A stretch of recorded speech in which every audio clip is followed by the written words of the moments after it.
কবরের জীবনযাত্রা শুরু হবে এবং কবরে শাস্তি আছে, কথাই ঠিক। অতঃপর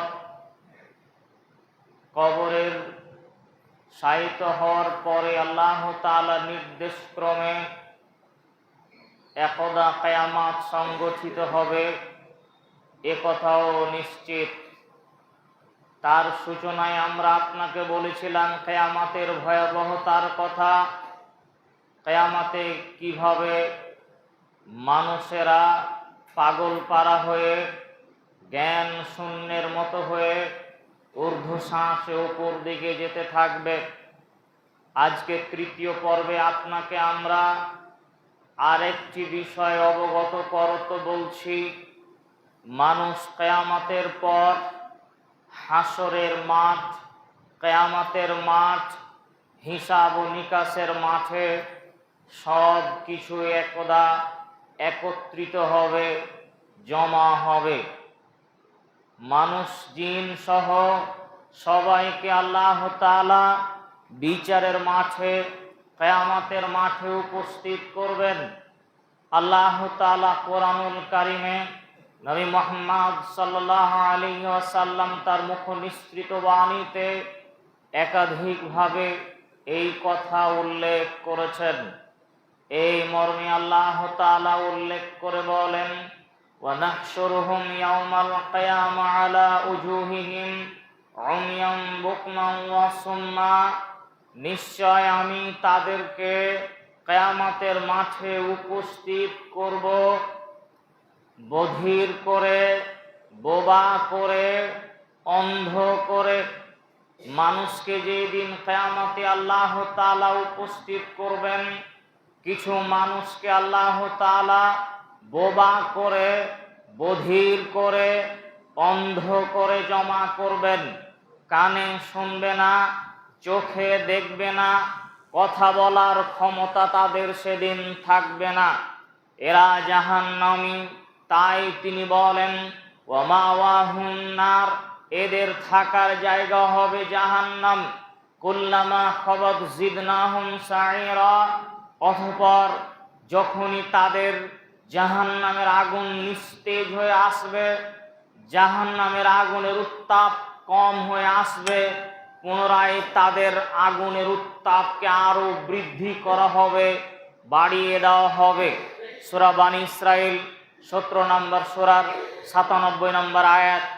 অত্র আয়াতে আল্লাহ তাআলা মানুষকে একটা পরিস্থিতির কথা উল্লেখ করতে গিয়ে বললেন যে আমি তাদেরকে উপস্থিত করব বোবা করে, বধির করে, অন্ধ করে। মুখে কথা বলতে পারবে না, চোখে দেখতে পারবে না, কানে শুনতে পারবে না। এমন এক পরিস্থিতিতে আল্লাহ তাআলা এক শ্রেণীর মানুষকে উপস্থিত করবেন। আল্লাহ তাআলা অন্যত্র বলেন, ওয়ায়াগশাহুমুল আযাব মিন ফাওকিহিম ওয়া মিন তাহতি আরজুলিহিম, তাদের উপর থেকে এবং তাদের নিচু থেকে, মাথার উপর থেকে, পায়ের নিচে দিক থেকে তাদেরকে আযাবে ঘিরে ফেলা হবে। শাস্তি দিয়ে কঠিন থেকে কঠিনতম শাস্তি মাথার উপর থেকে বর্ষণ করা হবে, পায়ের নিচে থেকে তাদের শাস্তি প্রদান করা হবে, চতুর্দিক থেকে শাস্তি তাদের ঘিরে দেওয়া হবে। ওয়ায়াকুলু, এবং তাদের বলা হবে, যুকু মা কুনতুম তা'মালুন, তোমরা যা কিছু করেছো তার আমলের কর্মের বদলা আজকে তোমরা ভোগ করো। তোমরা যা কিছু করেছো তার শাস্তি, তার কর্মের ফলাফল আজকে ভোগ করো। সূরা আনকাবুত 29 নম্বর সূরার 55 নম্বর আয়াত। সম্মানীয় উপস্থিতি, তার মানে কিয়ামতের মাঠে ওপর থেকে শাস্তি হবে, নিচু থেকে শাস্তি হবে। কিয়ামতের মাঠের ভয়াবহতা অতীব জটিল, অতীব কঠিন। মনে রাখা ভালো হবে, কবরের শাস্তির বিবরণে বলেছি, কবরের শাস্তি যত বেশি জটিল এবং কঠিন হবে, তার চেয়ে অনেক বেশি জটিল, কঠিন, ভয়ঙ্কর শাস্তি হচ্ছে কিয়ামত যখন হবে তখন। কিয়ামত সংগঠিত হওয়ার যত বেশি জটিল, কঠিন, ভয়ঙ্কর শাস্তি হবে, তার চেয়ে অনেক অনেক অনেক বেশি শাস্তি, অনেক বেশি ভয়ঙ্কর হবে কিয়ামতের মাঠের বাস্তব পরিস্থিতি। কিয়ামতের মাঠে যত বেশি ভয়াবহতা, ভয়ঙ্কর শাস্তি হবে, তার চেয়ে আরো বেশি ভয়ঙ্কর ভয়াবহ শাস্তি হবে জাহান্নামে। জাহান্নামে যত বেশি শাস্তি হয়, তার চেয়ে কম শাস্তি হয় কিয়ামতের মাঠে। কিয়ামতের মাঠে যত বেশি শাস্তি হয়, তার চেয়ে কম শাস্তি হবে কিয়ামতে। কিয়ামতে যত বেশি শাস্তি হয়, তার চেয়ে কম শাস্তি হবে কবরে।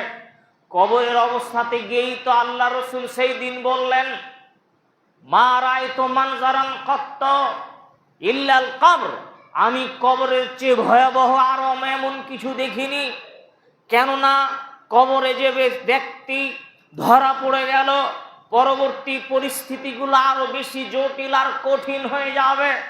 তিনি তো কবরকেই ভয়ঙ্কর বললেন, তাহলে কবরের তুলনায় জাহান্নাম আরো অনেক বেশি জটিল, আরো অনেক বেশি কঠিন। কিয়ামতের মাঠ আরো জটিল এবং কঠিন। তাই তো নবী মুহাম্মদ সাল্লাল্লাহু আলাইহি সাল্লাম বলেন, সাহল ইবনে সাদ রাদিয়াল্লাহু তাআলা আনহু বলেন, রাসূল সাল্লাল্লাহু আলাইহি ওয়াসাল্লাম বলেছেন, ইহশারুন নাসু ইয়াউমাল কিয়ামা আলা আরদিন বাইদা আফরা কা কুরসাতিন নাকিয়্যি লাইসা ফিহা আলামুন লিআহাদিন। আল্লাহর নবী বলেন, নিশ্চিত কিয়ামতের মাঠে মানুষকে উপস্থিত করা হবে এমন এক জায়গায়, এমন এক মাঠে, সেটি হবে সাদা সমতল রুটির মতো বিশাল আকৃতির এক মাঠে। কিয়ামতের মাঠ হবে সমতল, উঁচু নিচু থাকবে না, সাদা ধপধপে, রুটিকে বেলনাতে বেললে যেমন সমতল চিকন হয়ে থাকে, কিয়ামতের মাঠ এইরকমই সাদা সমতল ভূমি হয়ে থাকবে। অতঃপর তিনি বলেন, লাইসা ফিহা আলামুন লিআহাদিন, ওই কিয়ামতের মাঠে কোনো নিজস্ব পরিচয় থাকবে না, মানুষের কোনো ব্যক্তিগত পরিচয় থাকবে না।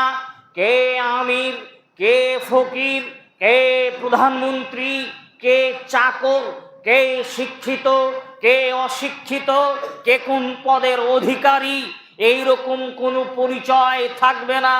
সবাই আল্লাহর দাস, আল্লাহর বান্দা, আল্লাহর গোলাম হয়ে কিয়ামতের মাঠে উপস্থিত হবে। সহিহুল বুখারী হাদিস নাম্বার 6521, সহিহুল মুসলিম 2790 নম্বর হাদিস। সম্মানীয় উপস্থিতি, অত্র হাদিসে আল্লাহ রাসূল সাল্লাল্লাহু আলাইহি সাল্লাম আমাদেরকে বিবরণ পেশ করত বললেন, কিয়ামতে আমাদের কোনো ব্যক্তিগত চিহ্ন থাকবে না, পরিচয় থাকবে না। আপনি কে আর আমি কে নাম থাকতে পারে, কিন্তু তার কোনো পদমর্যাদা, পদলোভী, পদমর্যাদা, পরপজিশন এমন কিছু ব্যক্তির কথা থাকবে না। কিয়ামতের মাঠে মানুষকে উপস্থিত করার মর্মে আবু হুরায়রা রাদিয়াল্লাহু তাআলা আনহু বলেন, রাসূল সাল্লাল্লাহু আলাইহি ওয়াসাল্লাম বলেছেন, ইহশারুন নাসু আলা সালাসি তারাইক, মানুষকে আল্লাহ তাআলা তিন রকম ভাবে কিয়ামতে উপস্থিত করবেন। কিয়ামতের মাঠে মানুষকে তিনটি শ্রেণীতে বিভক্ত করে আল্লাহ তাআলা কিয়ামতের মাঠে উপস্থিত করবেন। এক নম্বরে তিনি বললেন, রাগিবিনা ওয়া রাহিবিনা, প্রথম শ্রেণীর মানুষ হবে ভয় নিয়ে, আশা নিয়ে, অন্তরে ভয় আবার আশা, এরা হলো ভালো মানুষ। দুই নাম্বার মানুষ হচ্ছে ওয়াইসনানে আলা বাইরিন ওয়া সালাসাতু আলা বাইরিন ওয়া আরবাতু আলা বাইরিন ওয়া আশরাতু আলা বাইরিন। দ্বিতীয় শ্রেণীর মানুষ থাকবে উটের ওপর চেপে, যানবাহনের ওপর চেপে, কোনো যানের ওপরে, কোনো বাহনের ওপর থাকবে দুইজন, কোনো বাহনের ওপরে তিনজন, কোনো বাহনের ওপর চারজন, কোন বাহনের উপরে 10 জন মানুষ থাকবে। ও বাকিয়াতুহুমুন নার, আর যারা অবশিষ্ট মানুষ থাকবে তাদেরকে আগুনে কিয়ামতের মাঠে তাড়িয়ে নিয়ে বেড়াবে। তাকিলো মাহুম হাইসু ক্বালু, তারা যেখানে থাকবে আগুন সেখানে থাকবে। ওয়া তাবিতু মাহুম হাইসু বাতু, তারা যেদিকে যাবে আগুন সেদিকে যাবে। ওয়া তুসবিহু মাহুম হাইসু আসবাহু, তারা যেখানে সকাল করবে আগুন সেখানে সকাল করবে। ওয়া তুমসি মাহুম হাইসু আমসাউ, তারা যেখানে সন্ধ্যা করবে আগুন সেখানে সন্ধ্যা করবে। সহিহুল বুখারী 6522। অত্র হাদিস এখনো বুঝে আসেনি। সম্মানীয় উপস্থিতি, খেয়াল করুন কথার দিকে। রাসূল সাল্লাল্লাহু আলাইহি সাল্লাম বললেন, 3টি পদ্ধতিতে কিয়ামতের মাঠে মানুষকে উপস্থিত করা হবে। প্রথম শ্রেণীর মানুষ, 1 নাম্বার শ্রেণীর মানুষ রাগিবিনা রাহিবিনা, অন্তরে ভয় আর আশা নিয়ে। অন্তরে ভয় কিসের? ভয় এটা তার থাকবে, কি জানি হয়তো জাহান্নামে চলে যাব নাকি, আল্লাহ কি জাহান্নামে দিয়ে দিবেন নাকি, এই ভয় অন্তরে কাজ করবে। আবার তার মনে আশা থাকবে জান্নাত পেতে পারি, ঈমান এনেছিলাম, সালাত আদায় করেছিলাম, দান করেছিলাম, ভালো মানুষ ছিলাম, মানুষের উপকার করেছি, কারো ক্ষতি করিনি, মানুষের বদনাম করিনি, কারো অসম্মান করিনি, দুনিয়ায় ভালোভাবে চলার চেষ্টা করেছি, সুতরাং আমল করেছি, জান্নাত পেতে পারি। 1 শ্রেণীর মানুষ অন্তরে ভয়ও আছে, আশাও আছে, ভয়ও আছে, আশাও আছে। এরা হলো প্রথম শ্রেণীর মানুষ, এই 1 নাম্বার শ্রেণীর মানুষ। 2 নাম্বারে তাদের তুলনায় কম ভালো মানুষ যারা, তারা হবে বাহনের উপরে। ইসনানে আলা বাইরিন ওয়া সালাসাতু আলা বাইরিন ওয়া আরবাতু আলা বাইরিন ওয়া আশারাতুন আলা বাইরিন, কোন উটের উপরে, যেহেতু ওই সময়ের মানুষেরা উটকেই বাহন বলে জানতো, তাই তিনি উটের দৃষ্টান্ত পেশ করেছেন। কোন উটের উপর 2 জন, কোন উটের উপর 3 জন, কোন উটের উপর 4 জন, কোন উটের উপর 10 জন মানুষ থাকবে। আপনার দুনিয়াবি এখন আপনার যে বাহন উঠছে তা হয়তো বা এটাও হতে পারে। এক কথায় একই বাহনের উপরে 1 থেকে নিয়ে 10 জন মানুষ পর্যন্ত থাকবে, কষাকষি করে চাপাচাপি করে থাকবে। এরা তুলনামূলকভাবে কম পরহেজগার, কম ভালো মানুষ। অতঃপর 3 নাম্বার শ্রেণীর, এ হলো দ্বিতীয় শ্রেণী। 3 শ্রেণীর মানুষ যারা কিয়ামতের মাঠে থাকবে, ওয়া বাকিয়াতুহুমুন নার, তাদের আগুন দিয়ে ঘিরে দেওয়া হবে। তাকিলু মাহুম হাইসু ক্বালু, আগুন তাদের কিয়ামতের মাঠে তাড়িয়ে নিয়ে বেড়াবে। তারা যেদিকে যাবে আগুন সেদিকে যাবে, তারা যেদিকে যাবে আগুন সেদিকে যাবে। তাবিতু মাহুম হাইসু বাতু, আগুন তাদের তাড়িয়ে তাড়িয়ে নিয়ে বেড়াবে। কিয়ামতের এক প্রান্ত থেকে আরেক প্রান্ত আগুন তাদের পিছু ধাওয়া করতে থাকবে, তারা পালাতে থাকবে, আগুন তাদের পিছু ছুটতে থাকবে, তারা পালাতে থাকবে। এমনকি তারা যেখানে অবস্থান করবে আগুনও সেখানে অবস্থান করবে, তারা যেখানে সকাল করবে আগুন সেখানে সকাল করবে, তারা যেখানে সন্ধ্যা করবে আগুন সেখানে সন্ধ্যা করবে। তার মানে সর্বক্ষণ সর্বদা সব সময় আগুন তাদের তাড়িয়ে নিয়ে বেড়াবে। কতদিন তারা পালা বাড়াবে, কতদিন তারা ছুটে বেড়াবে? আল্লাহ যদি বলে এরা ছিল অত্যাচারী, এদের আগুনকে তাড়িয়ে দেওয়া হোক, তাহলে পরে যদি একদিন আপনাকে আগুনে তাড়িয়ে নিয়ে বেড়াই, কিয়ামতের মাঠে যদি একদিন আপনার পিছু পিছু আগুন দৌড়াতে থাকে আর আপনি পালায়ন করতে থাকে, কিয়ামতের একদিন এই দুনিয়ার 50,000 বছর, এই দুনিয়ার 50,000 বছর সমান কিয়ামতের একদিন হবে। তার মানে কিয়ামতে একদিন যদি আগুনে তাড়িয়ে নিয়ে বেড়ায়, তাহলে দুনিয়ার জীবনের 50,000 বছর আপনাকে দৌড়াতে হবে।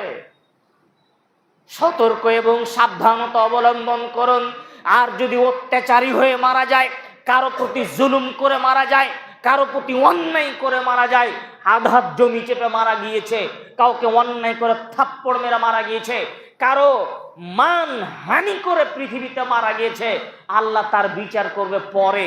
সব পরে বিচার হবে অত্যাচারীদের, সব পরে বিচার হবে অত্যাচারীদের, সব পরে বিচার হবে অত্যাচারীদের।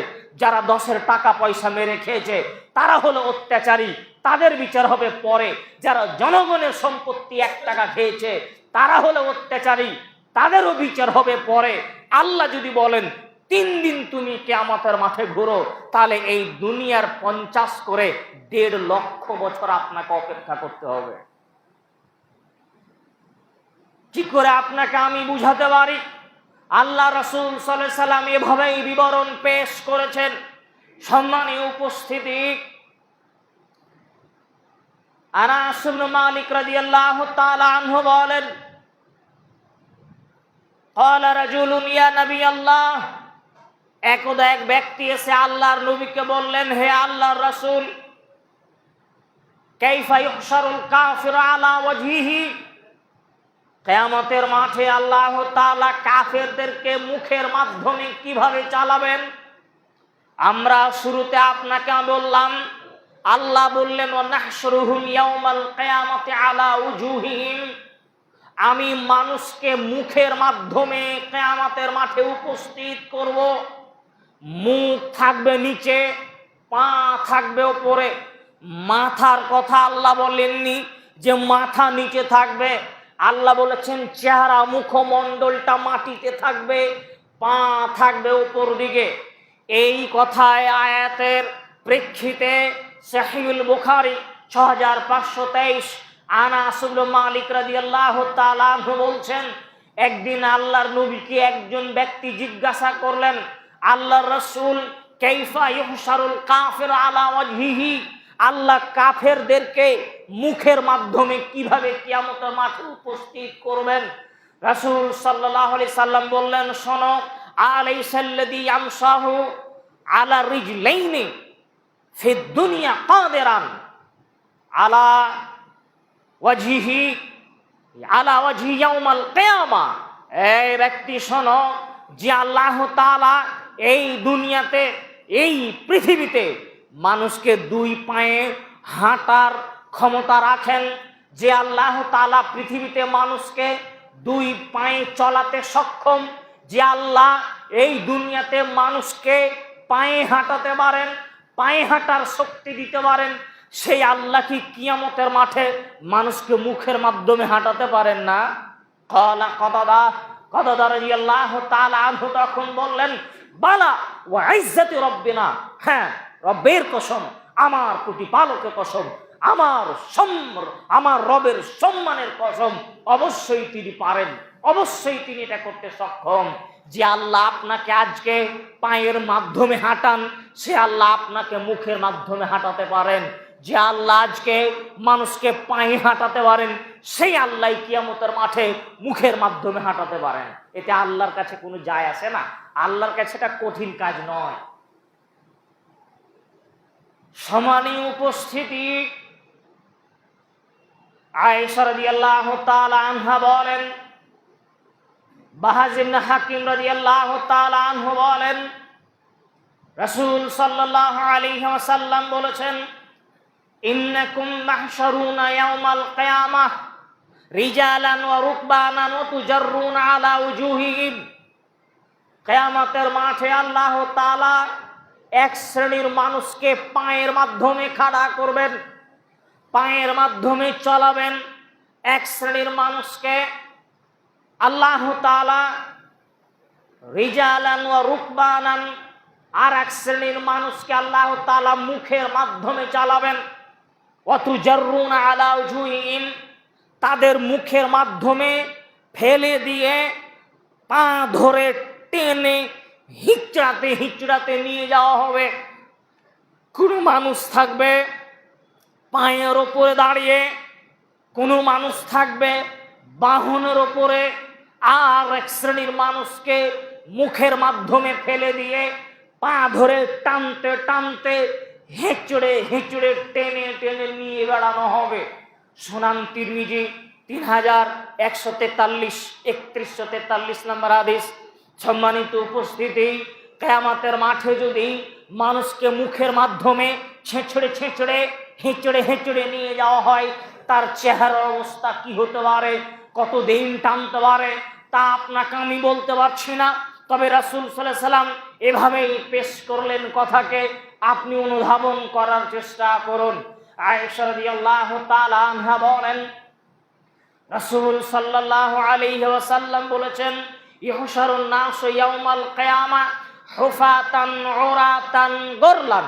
কিয়ামতের মাঠে আল্লাহ তাআলা মানুষকে উলঙ্গ করে খালি পায়ে খাতনাবিহীন করে একত্রিত করবেন।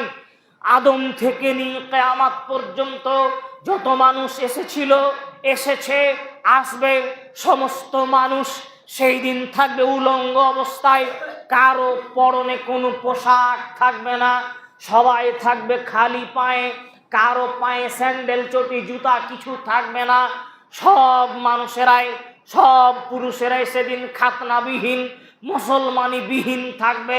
মায়ের পেট থেকে যেভাবে এসেছিল ঠিক ওইভাবেই কিয়ামতের মাঠে উলঙ্গ হয়ে, কিয়ামতের মাঠে উলঙ্গ হয়ে খালি পায়ে খাতনাবিহীন মুসলমানি ছাড়া দাঁড় করানো থাকবে। সবাই উপস্থিত কিয়ামতের মাঠে, লক্ষ কোটি কোটি কোটি নারী পুরুষ উপস্থিত থাকবে।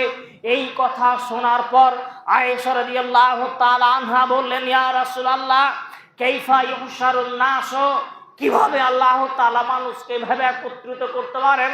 আর নিসা ও রিজাল জামিআ ইয়ানদুরু বা'দুহুম ইলা বা'দিন, বলেন কি আল্লাহর নবী কোটি কোটি নারী, কোটি কোটি পুরুষ, আদম থেকে নিয়ে কিয়ামত পর্যন্ত সবাই উপস্থিত থাকবে। সবাই উলঙ্গ, নারীরা পুরুষেরাকে দেখতে পাবে, পুরুষেরা নারীরাকে দেখতে পাবে। সবাই উলঙ্গ, সবাই তো সবাইকে দেখতে পাবে। কেমন হলো কথা, কেমন পরিস্থিতি হতে পারে, কেমন জটিলতা হতে পারে? আল্লাহর নবী বললেন, আয়েশা শোনো, আল আমরু আসাদ্দু মিন যালিক, তুমি যত পরিস্থিতি ভাবছো, পরিস্থিতি এত কঠিন। তুমি যেমনটা ভাবছো এত সহজ ব্যাপার নয়। তুমি সহজ যত ভাবছো, পরিস্থিতি এত সহজ নয়। ওই দিন, ওই কিয়ামতের মাঠে, ওই দিন কিয়ামতের মাঠে জটিলতা এমন হবে, পরিস্থিতি এমন হবে, কিয়ামতের মাঠ এমন হবে, তোমার সামনে কেউ উলঙ্গ অবস্থায় আছে, আমার সামনে কোন নারী কোন পুরুষ কে কোন অবস্থায় আছে, এটা দেখার মতো মানুষের সেদিন হুঁশ থাকবে না, মানুষের সেদিন জ্ঞান থাকবে না। সবাই মাথা নিচু করে নিচে তাকাতে থাকবে আর নিজেকে নিয়ে ব্যস্ত থাকবে, বলবে নাফসি ইয়া নাফসি, আমার যে কি হয়, আমার যে কি হয়। আমার চোখের সামনে আমার মা, আমার বোন, আমার ভাই, আমার আত্মীয়, পর কোনো নারী পুরুষ উলঙ্গ অবস্থায় দাঁড়িয়ে আছে, এটা দেখার মতো মানুষের সেদিন হুঁশ থাকবে না, এটা দেখার মতো মানুষের সেদিন পরিস্থিতি থাকবে না। কিয়ামতের মাঠ কত জটিল। সহিহ মুসলিম হাদিস নাম্বার 2859। মিকদাদ ইবনে আসওয়াদ রাদিয়াল্লাহু তাআলা আনহু বলেন, রাসূল সাল্লাল্লাহু আলাইহি ওয়াসাল্লাম বললেন, তুদনা শামসু ইয়াউমাল কিয়ামা মিনাল খালক, আল্লাহ তাআলা কিয়ামতের মাঠে সূর্যকে সৃষ্টির নিকটবর্তী করবেন। আমাদের মাথার উপরে সূর্যকে নিকটবর্তী করা হবে। ফাহাত্তা তাকুনা মিনহুম কামিকদারে মিলিন, মানুষের মাথার 1 মাইল উঁচুতে সূর্যকে নিয়ে আসা হবে।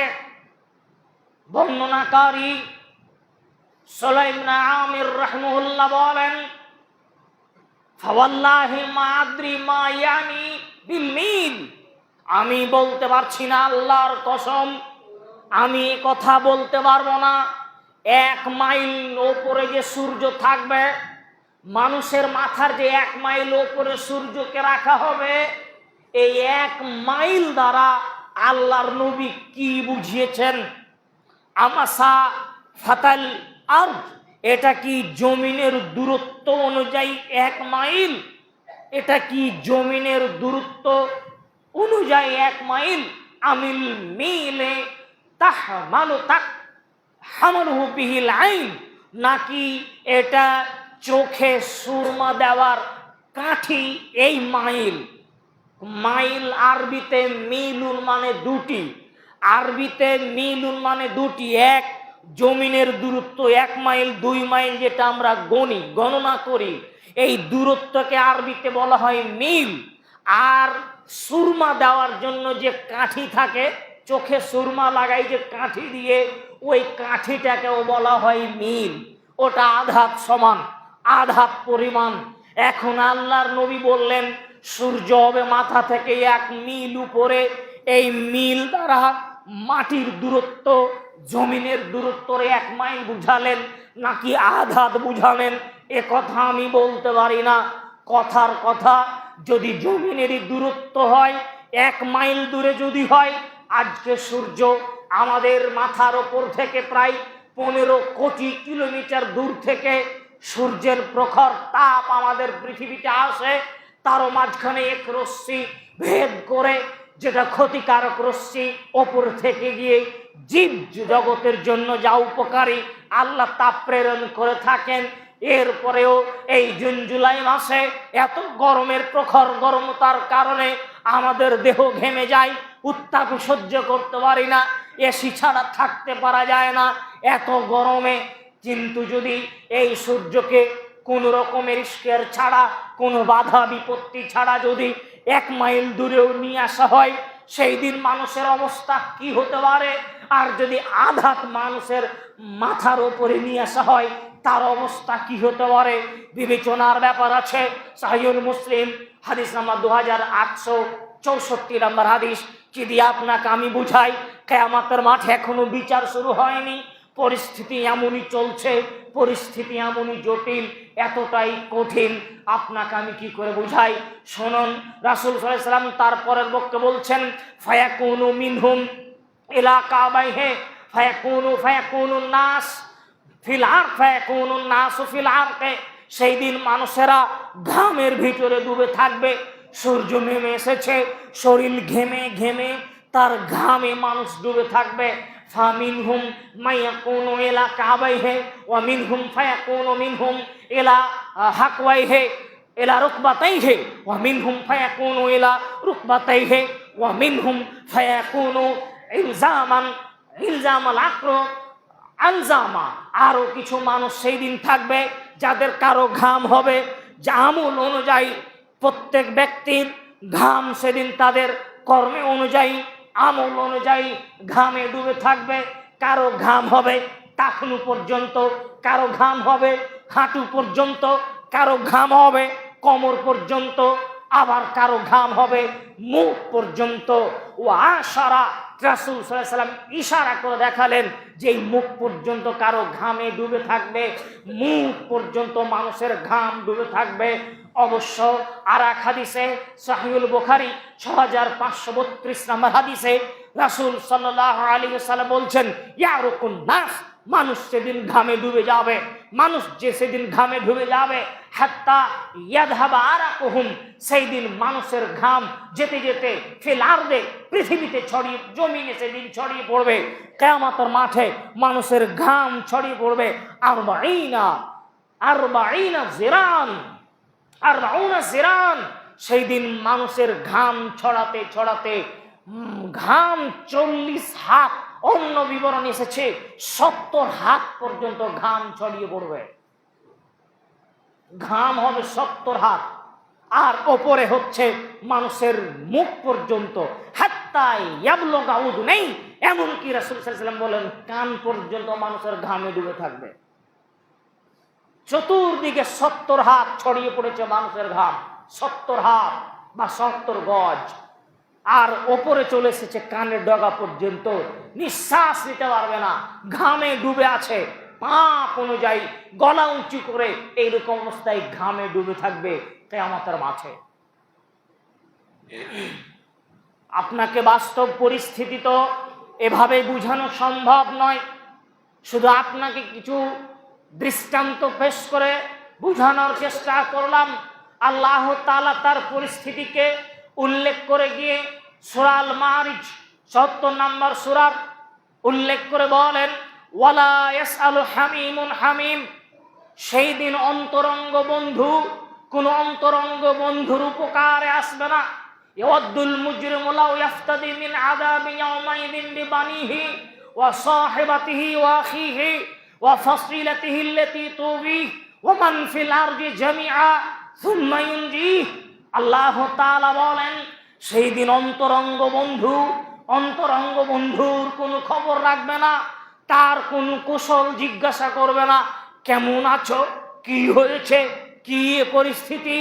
অথচ তাদের সামনে সেদিন থাকবে, কেউ কাউকে কোনো কথা জিজ্ঞাসা করবে না। সেই দিন ভাই তার ভাইয়ের কুশল খবর জিজ্ঞাসা করবে না। সেই দিন তার অন্তরঙ্গ বন্ধু অন্তরঙ্গের বন্ধুর কোনো খবর রাখবে না। সেই দিন যার অপরাধী, ইয়াদুল মুজরিমুলা ইয়াফতাদি মিন আযাবি ইয়াউমাইযিন বিবানিহি ওয়া সাহিবাতি ওয়া আখিহি, এই কঠিন পরিস্থিতি, এই কঠিন শাস্তি থেকে মানুষ চাইবে তার বিনিময়ে যদি আমার ভাইকে আমি দিয়ে আমি যদি প্রাণে বেঁচে যেতে পারি, শাস্তি থেকে বেঁচে যেতে পারি, ভাইয়ের বিনিময়ে মানুষ বাঁচতে চাইবে। মানুষ তার বন্ধু অথবা তার স্বামী বা স্ত্রীর বিনিময়ে নিজেকে বাঁচাতে চাইবে। ও ফাসিলাতিহি আল্লাতী তুবি, আর আত্মীয় স্বজন যারা আছে সব কিছু দিয়ে তারা বাঁচতে চাইবে। ও মানফিল আরদি জামিআ সুম্মা ইউনজি, এমনকি সারা পৃথিবীর বিনিময়ে দিয়ে হলেও মানুষ বাঁচতে চাইবে। হে আল্লাহ, আমার ভাইকে দিলাম, তুমি আমাকে বাঁচিয়ে নাও। আমার বন্ধুকে দিলাম, বিনিময়ে আমাকে বাঁচাও। আমার স্ত্রীকে দিলাম, বিনিময়ে আমাকে বাঁচাও। সারা পৃথিবীর মানুষকে দিয়ে দিলাম, তুমি বিনিময়ে আমাকে বাঁচাও। আল্লাহ তাআলা অন্যত্রে সূরা আবাসাতে উল্লেখ করে বলছেন, ৮০ নম্বর সূরার ১০ থেকে ১৬ নম্বর আয়াত পর্যন্ত আল্লাহ তাআলা ওখানে আরেকটা পরিস্থিতি উল্লেখ করে বলছেন, ফাইদা জাতি শাখা, যতীন কান ফাটানো বিকট শব্দ হবে, কিয়ামতের কানের পর্দা ছিঁড়ে যাবে, এমন ভয়ঙ্কর আওয়াজ যেদিন হবে। ইয়াউমা ইয়াফিরুল মারউ মিন আখিহি ওয়া উম্মিহি ওয়া আবিহি ওয়া সাহিবাতিহি ওয়া বানিহি লিকুল্লি ইমরিইন মিনহুম ইয়াউমাইদিন শানুন ইউগনিহি, মানুষ সেই দিন তার জন্মধাত্রী মা থেকে পলায়ন করবে। ইয়াউমা ইয়াফিরুল মারউ মিন আখিহি, মানুষ সেদিন তার ভাই থেকে পালাবে। ওয়া উম্মিহি ওয়া আবিহি, মানুষ সেদিন তার মাকে ছেড়ে পালাবে।